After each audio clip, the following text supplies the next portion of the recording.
बूढ़ा बाप को टेम्पू में बैठा दिया, और ये जो माइक है ना, इससे बेहतर माइक लगा करके ऐलान करके भीख मांगता है। जवान बेटा बूढ़े बाप को भिखारी बना करके टेम्पू में इससे भी ज्यादा स्टैंडर्ड माइक से बस्ती बस्ती भीख मांगता है बेशर्मी के साथ। इसी तरह जुमा का दिन था, हट्ठा कट्ठा उल्लू का पट्ठा भीख का कटोरा लेकर के कहता अल्लाह के नाम पर दे दो, अल्लाह के नाम पर दे दो, अल्लाह के नाम पर दे दो। एक आदमी बोला कि भीख मांग रहे हो या फुटबॉल खेल रहे हो, शर्म नहीं आती? भीख सर झुका करके मांगते, तुम सर उठा करके भीख मांगते हो। उसने कहा कि बात ये नहीं है, बात ये है कि मेरा दादा नेशनल फकीर था और मेरा बाप इंटरनेशनल फकीर है, ये मेरा खानदानी पेशा है, इसलिए भीख मांगता हूं। भिखारी खड़ा था, भीख मांग रहा था, हाथ चमका चमका करके, सर उठा उठा करके भीख मांग रहा था। एक आदमी सर झुका करके भीख दे रहा है। उस आदमी को बड़ी हैरत हुई कि कितना शरीफ आदमी है, भीख भी दे रहा है और सर भी झुका रहा है। एक बेशरम मैं हूं, सर भी उठा रहा हूं, हाथ भी उठा रहा हूं। उस आदमी ने कहा कि मेरे भाई साहब, तुम तो शरीफ आदमी हो, तुम भीख देने वाले हो, भीख लेने वाले नहीं हो, सर झुका करके भीख क्यों दे रहे हो? उसने कितनी प्यारी बात कही है, अल्लाह ऐसी अज़मत हम सबके दिल में दाखिल फरमाए। उसने कहा यार तुम तो भीख का कटोरा लेकर के अभी खड़े हुए हो, अल्लाह ने तुम्हारे वास्ते मेरी जेब में कल ही पैसा दे दिया। मेरा रास्ता रंगपुरा की तरफ निकल रहा था, मुझको बीरगंज की तरफ भेज दिया। असल तो मैंने उसका दिया हुआ पैसा दिया है, काम तो उसने बनाया, मुफ्त में मेरा नाम हो रहा था, इसलिए मैंने सर उठा करके भीख नहीं दिया, सर झुका करके भीख दिया है।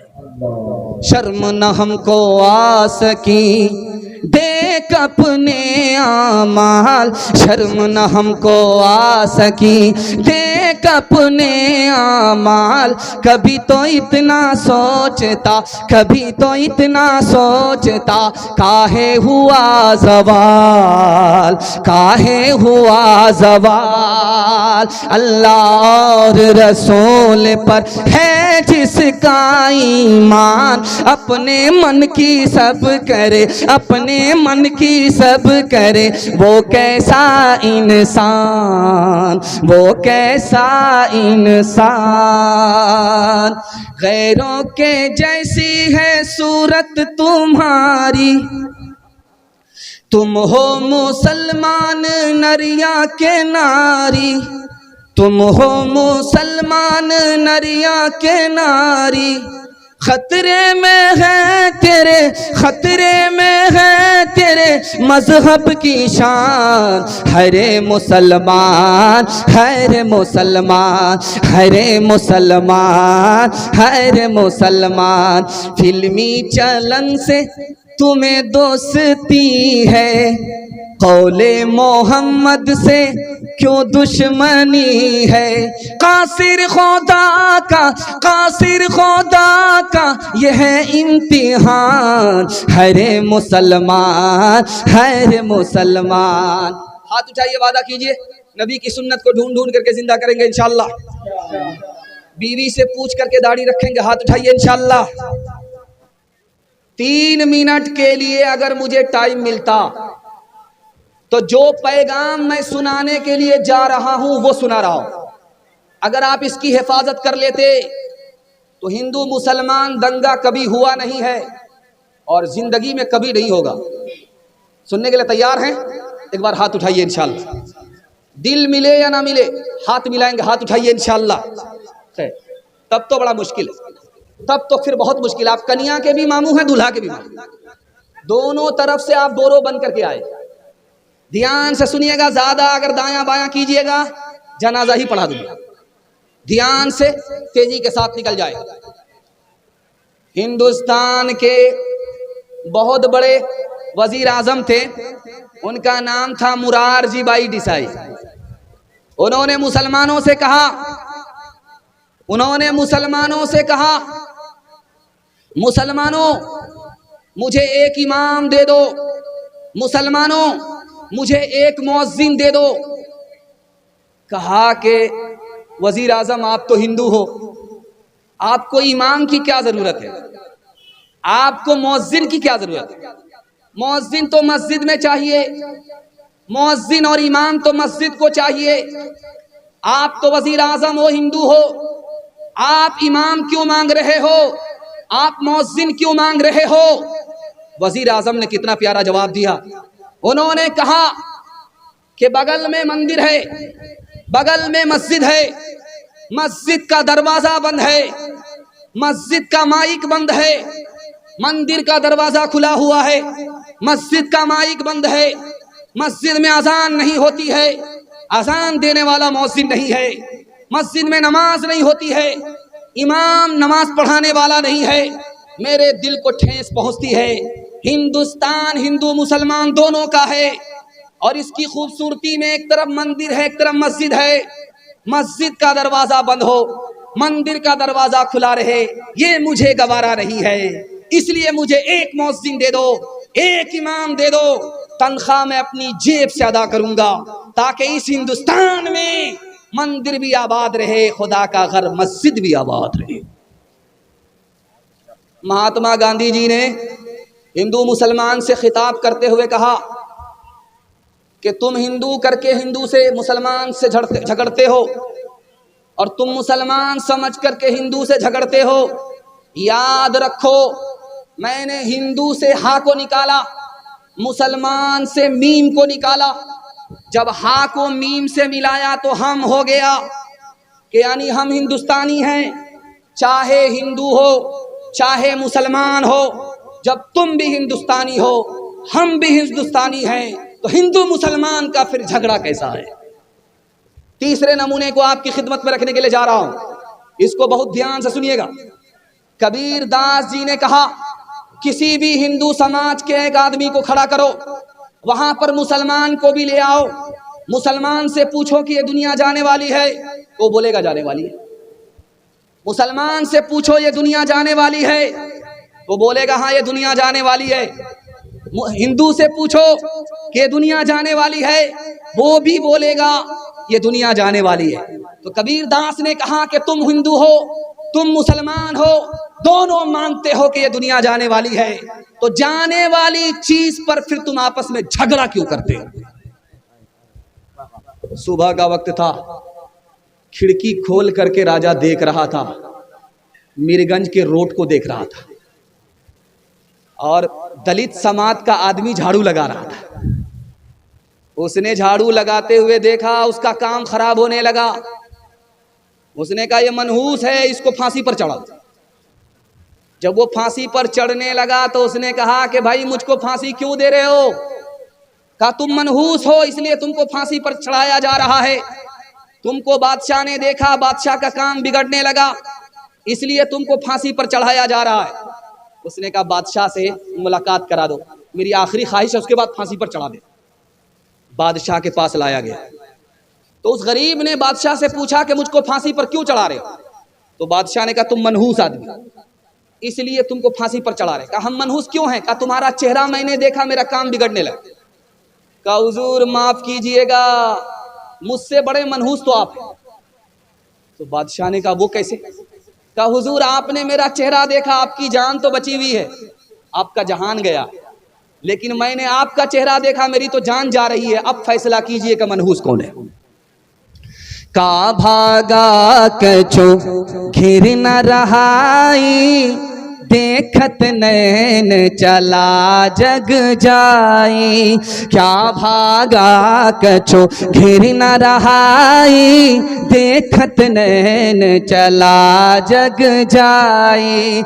एक लख पूत सवा लख नाती, तारावन घर दिया न बाती। एक लख पूत सवा लख नाती, तारावन घर दिया न बाती। लंका सी कोठी समुद्र सिखाई, तारावन की खबर न पाई। कहत कबीरा अंत की बारी, हाथ झाड़ जैसे चले जुआरी। कहत कबीरा अंत की बारी, हाथ झाड़ जैसे चले जुआरी। हवेली जो पुड़ी सबका मुकद्दर फूट जाएगा, अगर ये साथ हिंदू मुस्लिमों का छूट जाएगा। हवेली झोपड़ी सबका मुकद्दर फूट जाएगा। दुआ कीजिए कि हम में प्यार के रिश्ते रहे कायम, ये रिश्ते टूट जाएंगे तो भारत टूट जाएगा। ये रिश्ते टूट जाएंगे तो भारत टूट जाएगा। जवानों के हवाले से पैगाम, हमारे जवान सुनने के लिए तैयार? हाथ उठाइए इंशाल्लाह। बूढ़े लोग गलती से हाथ मत उठाइए, बूढ़े लोग गलती से हाथ मत उठाइए। आप लोग सीधा जन्नत में जाकर के जवान होंगे, हूर से निकाह होगा, लेकिन यहां कोई चांस नहीं। ध्यान से सुनिएगा, तेजी के साथ निकल जाएगा। बाजार में आप जलसा सुन रहे हैं, बाजार में आपकी दुकान खुलती है, बाजार में आप सौदा लेने के लिए आते हैं। दुकानदार को भी तरक्की चाहिए, खरीदार को भी तरक्की चाहिए। तरक्की का राज मैं बता रहा हूं। अगर अंबानी के बराबर नहीं होंगे तो अंबानी से कम भी नहीं होंगे। मैं आपको बताने के लिए जा रहा हूं। करना क्या है वो इसका ध्यान से सुनिए। हलाल कमाना है, हिसाब से खर्च करना है। दो बात को याद रखिए। आप मेरा गिरेबान पकड़ सकते हैं। एक साल में अल्लाह आपको 10 साल के बराबर तरक्की देगा। दुनिया पीछे होगी, दुनिया आपको पीछे नहीं कर सकेगी। हाथ उठाइए, वादा कीजिए। लोन पर पैसा उठा करके घर बनाएंगे, हाथ उठाइए इंशाल्लाह। खैर माशाल्लाह। जरा जलसा खत्म होने दीजिए, इसके बाद मुलाकात करते हैं आपसे। ध्यान से सुनिएगा, तेजी के साथ निकल जाएगा। लोन पर पैसा मत लीजिएगा, खानदान बर्बाद हो जाएगा। LIC की किस्त मत डालिएगा, 40 साल होते होते 17 नस्ल आपकी तबाह हो जाएगी। ये जो दुबई है, यहां पर सड़क पर, दुबई में सड़क पर, बीच सड़क पर 8 लाख कार छोड़ करके लोग भाग गए। 8 लाख कार, एक कार नहीं, 1000 कार नहीं, 1 लाख नहीं, 8 लाख कार दुबई में लोग सड़क पर छोड़ करके भाग गए। क्यों? किस्तें डालने के लिए पैसा नहीं था और कंपनी खून चूस रही थी। सोचा कि जान है तो जहान है, कार छोड़ करके ही भाग गए। आपका तो बिहार है, हर तरफ से कंगाल है। हम लोग को सैलाब अलग तबाह करता है, तूफान अलग बर्बाद करता है। आप जाइए जहां पैसा छपता है, बेंगलोर, 1 महीने में 3 लाख लोग भाग गए। किराया का मकान छोड़ करके भाग गए। LIC पर पैसा डाला था, लोन पर पैसा उठाया था, वो लोग दूहते रहे धेनु गाय की तरह, और यहां दूध खत्म हो गया, खून निकलने लगा। अब सोचा कि खून के आंसू क्या रोएंगे। 1 महीने में 3 लाख लोग लोन की वजह से, सूद की वजह से बेंगलोर जैसे शहर को छोड़ करके भाग गए। आप बैंक में जब जाइएगा तो वहां बोर्ड पर लिखा हुआ रहता है 48 महीना सिंगल जमा कीजिए, डबल देंगे। तो दाढ़ी टोपी रख करके झोला में पैसा लेकर के जा रहे हैं। कुछ करना धरना ना पड़े, छठ मंगनी पडबिया गए, बोरा में पैसा लेकर के गए, 10 लाख रुपया जमा करते रहे 48 महीने। सोचा कि झोले में पैसा जमा किया है, बोरे में पैसा लेकर के। जब 48 महीने पूरे हो गए तो अब गए मोच पर ताव दे करके पैसा लेने के लिए। तो देखा कि मैनेजर भी गायब, ऑफिस भी गायब, पतलून के चक्कर में लंगोटी भी चली गई, डबल के चक्कर में सिंगल से भी हाथ धो बैठे। हाथ उठाइए, वादा कीजिए, लूट करके लाएंगे, कूट करके खाएंगे। हाथ उठाइए इंशाल्लाह। खैर माशाल्लाह। ये लोग पटना जाने वाले नहीं है, सीधा रांची जाएंगे। तो बदियाला दे बैल भरे जो पूरब पश्चिम जाएगा, या सूद बढ़ा कर लाएगा या टोटा घाटा पाएगा, या सूद बढ़ा कर लाएगा या टोटा घाटा पाएगा। कसाक अजल का रस्ते में, कसाक अजल का रस्ते में जब भाला मार गिराएगा, धन दौलत नाती पोता क्या एक कुंभा काम न आएगा। सब ठाट पड़ा रह जाएगा जब ला चलेगा बंजारा। ये दुनिया दो रंगी है, ये दुनिया दो रंगी है, ये दुनिया दो रंगी है, ये दुनिया दो रंगी है। एक तरफ अंधी दौलत की पागल ऐश परस्ती, एक तरफ जिस्मों की कीमत रोटी से भी सस्ती। एक तरफ है सोना गाछी, एक तरफ है सोना गाछी, एक तरफ चौरंगी है। ये दुनिया दो रंगी है, ये दुनिया दो रंगी है। आधा से ज्यादा जलसा निकल गया। मुझे उम्मीद नहीं थी कि 12 बज जाने के बाद आप लोग इतना ताज़ा दम जलसे को सुनेंगे। मैं दुआ करता हूं आपके जवान बेटों के लिए, अल्लाह इनको नौकरी अता फरमाए, जायज़ रोजगार अता फरमाए। हाथ उठाइए, वादा कीजिए इंशाअल्लाह हलाल कमाएंगे, हिसाब से खर्च करेंगे। हाथ उठाइए इंशाअल्लाह।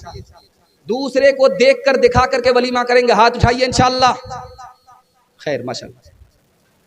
डिस ब्रेक मारने वाले इस मजमा में ज्यादा लोग हो गए। मैं जिस बेदारी के लिए गल्ला फाड़ रहा था, माशाअल्लाह मजमा उतना बेदार हो चुका है। शराब के हवाले से पैगाम है, सुनने के लिए तैयार हैं? हाथ उठाइए इंशाअल्लाह। मुहर्रम में मगर अमल नहीं करेंगे। हाथ उठाइए इंशाअल्लाह। मुहर्रम में अमल नहीं करेंगे। ध्यान से सुनिएगा, तेजी के साथ निकल जाएगा। 1956 ईस्वी की रिपोर्ट है। फ्रांस ने बताया मुहर्रम में जो जवान दारू पीता है, जनवरी के जश्न में जो जवान दारू पीता है, दारू पीने की वजह से पहले बीमार पड़ता है, फिर बाद में उसको कैंसर लगने की वजह से मर जाता है। एक साल में 2000 जवान दारू से बीमार होकर के मर जाता है। 1977 ईस्वी की रिपोर्ट है अमेरिका की। 3,87,00,000 लोग एक साल में बीमार होते हैं। बुखार की वजह से कम बीमार पड़ते हैं, करोड़ों लोग दारू पीने की वजह से बीमार पड़ते हैं। 80% जवान दारू पीने के बाद मैदान हारता है और जब होश आता है तो खुदकुशी कर लेता है, ट्रेन की पटरी से कट करके मर जाता है, फांसी के फंदे से लटक जाता है। और पागल होने वाले जवान की तादाद दारू पीने की वजह से 75% है। दारू से पहले माला माल था, दारू पीने के बाद कंगाल हो गया 79% जवान। जेल गया नहीं था, दारू पीने की नतीजे में चोरी किया, चमारी किया, जेल गया। 74% जवान दारू पीने की वजह से जेल जाता है। एक मिसाल आपके सामने रखने के लिए जा रहा हूं। ये मार्केट है, यहां पर मुर्गी का गोश्त खरीदने के लिए लोग आते हैं। आप जुमेरात के दिन और इतवार के दिन इसी मीरगंज में आइए, मुर्गी का गोश्त खरीदिए, सिर्फ 2 बोटी, 2 बोटी खरीद करके ले जाइए। ये पानी की बोतल है, पकड़ाइए हाथ में, ये पानी की बोतल है। जो गोश्त की बोटी आपने मीरगंज में खरीदा, पानी की एक बोतल में उस बोटी को डाल दीजिए, 3 दिन के लिए छोड़ दीजिए।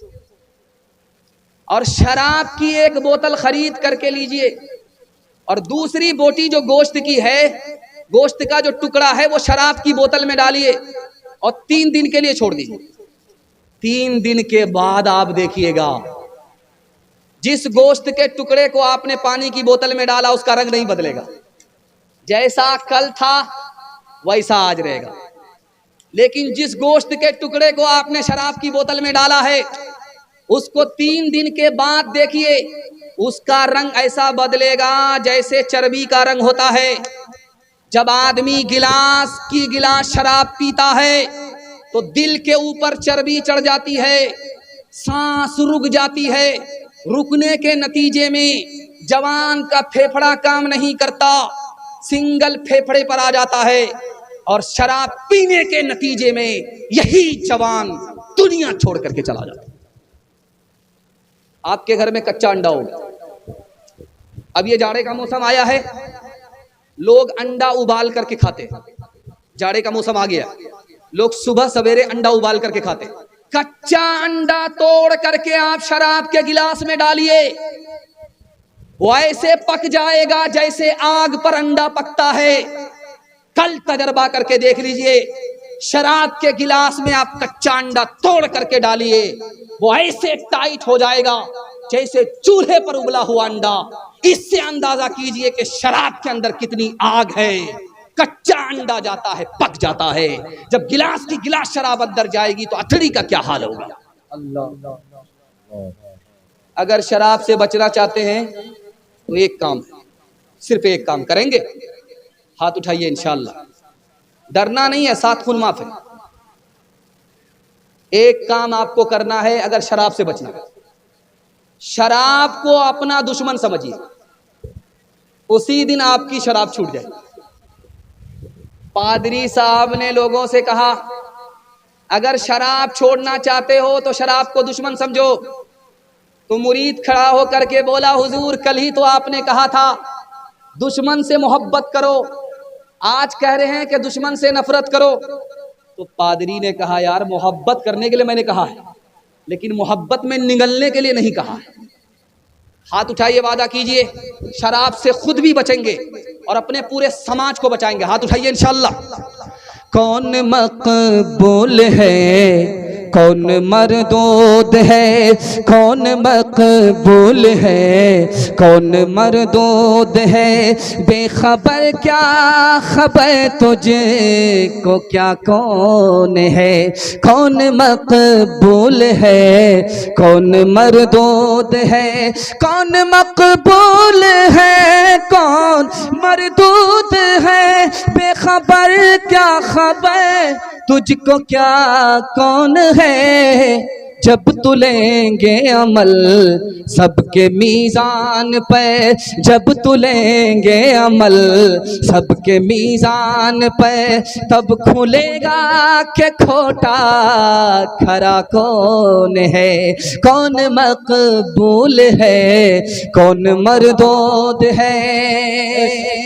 सिर्फ 2 पैगाम बाकी रह गए। मजमा अपनी जगह पर सलामत है, लोगों को सर्रा बागा लग गया है बैठते बैठते, तो वो अपना सर्रा बागा छुड़ाने के लिए खड़े हुए। माँ बाप के हवाले से और पर्दे के हवाले से आपकी खिदमत पर रखने के लिए जा रहा हूं। ध्यान से सुनिएगा, तेजी के साथ निकल जाए।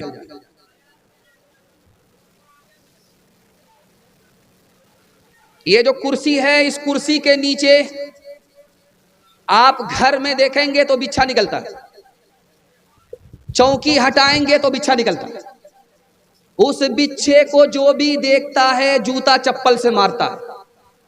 गुलसिता में इसका राज लिखा है।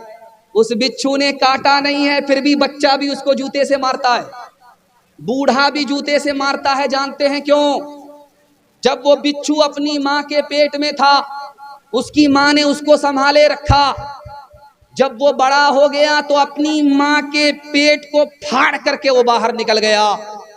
माँ के ऊपर उसने जुल्म किया। बचपन में जिस माँ ने उसको संभाला उस पर उसने सितम किया। उसका नतीजा ये है कि उसको कोई भी देखता है जूते से खबर लेता है। 3 तरह के बेटे होते। एक बेटे का नाम है पूत, दूसरे बेटे का नाम है सपूत, तीसरे बेटे का नाम है कपूत। कबूलियत की घड़ी है, इसको ध्यान से सुनिएगा। अल्लाह से दुआ करता हूं अल्लाह आपको होनहार बेटा अता फरमाए।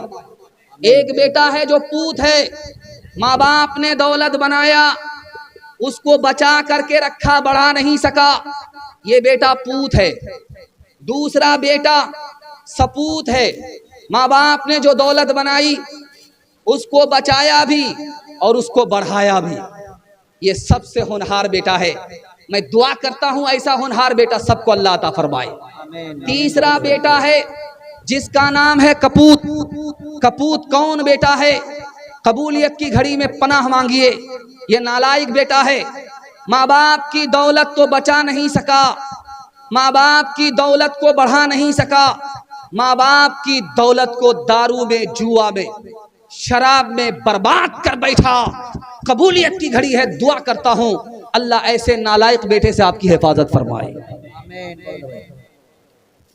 माँ बाप मोहब्बत से अपने बच्चे को पालते हैं, लेकिन जब बच्चा जवान होता है तो माँ को भी डांटता है, बाप को भी डांटता है, बाप को भी धक्का मारता है, माँ को भी धक्का मारता है। बड़े प्यार से पाला पोसा, लेकिन जवान हुआ माँ बाप के साथ सख्ती करता है। जानते हैं क्यों? अपने बचपन को भूल गया। कितनी मोहब्बत से बाप ने पाला, अपनी जवानी भुला दी। कितनी मोहब्बत से माँ ने पाला, कच्चे में सो गई, सूखे में सुलाया। अपने बचपन को भूल गया है, इसलिए माँ बाप के साथ सख्ती कर रहा है। एक मिसाल पर पैगाम खत्म कर रहा हूं, सुनने के लिए आप लोग तैयार हैं? हाथ उठाइए इंशाअल्लाह।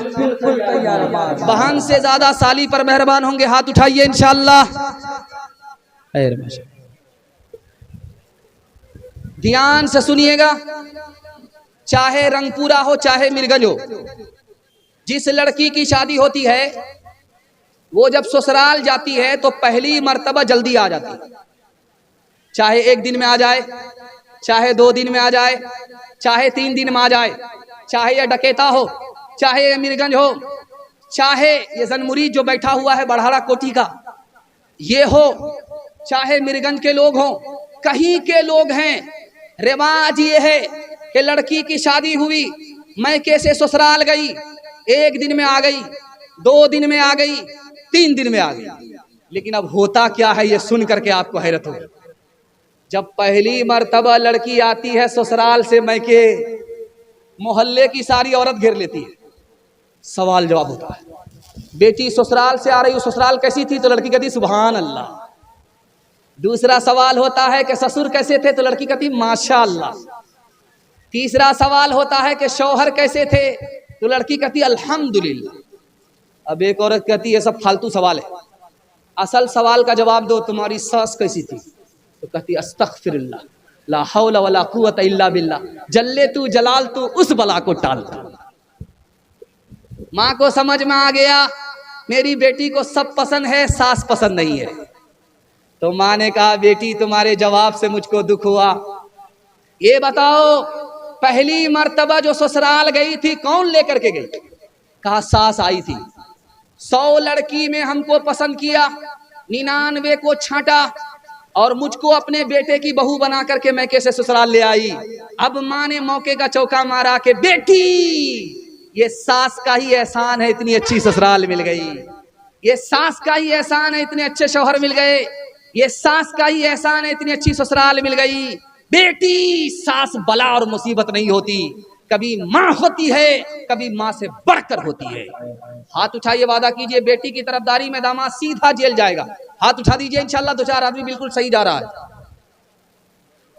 मात पिता की चाह को बेटा जो ठुकराए, मात पिता की चाह को बेटा जो ठुकराए, समझो उस परिवार का, समझो उस परिवार का सब कुछ गंवा पिलाए, सब कुछ गंवा पिलाए। सास को जब कोई बहू पग पग दे इल्जाम, सास को जब कोई बहू पग पग दे इल्जाम, उस घर से बरकत गई, उस घर से बरकत गई, नरक हो गया धाम, नरक हो गया धाम।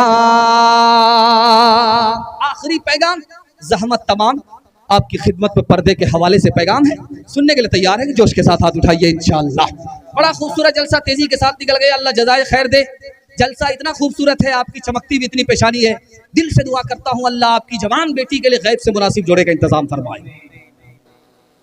एक किताब है, उसका नाम है महाभारत।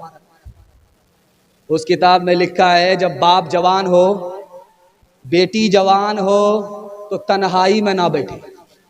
अपना सगा बाप अगर जवान है, अपनी सगी बेटी अगर जवान है, महाभारत में लिखा हुआ है अपनी जवान बेटी के साथ जवान बाप तन्हाई में ना बैठे।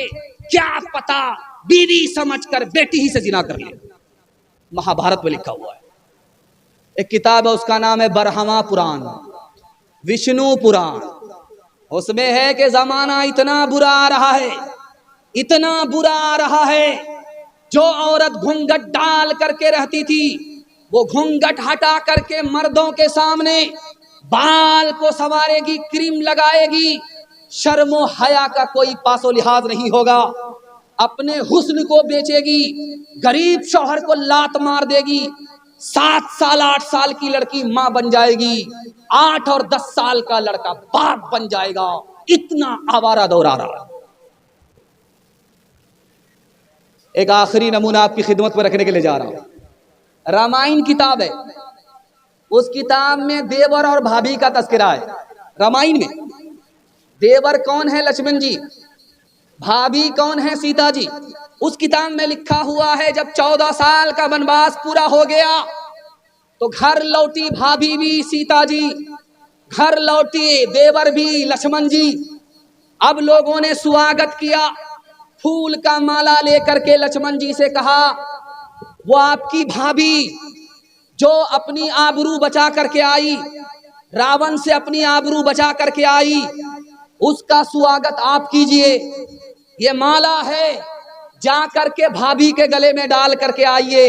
लक्ष्मण जी से कहा जा रहा है, देवर से कहा जा रहा है आपकी भाभी 14 साल वनवास पूरा करके आ रही है, ये माला लेकर के अपनी भाभी का स्वागत करके आइए।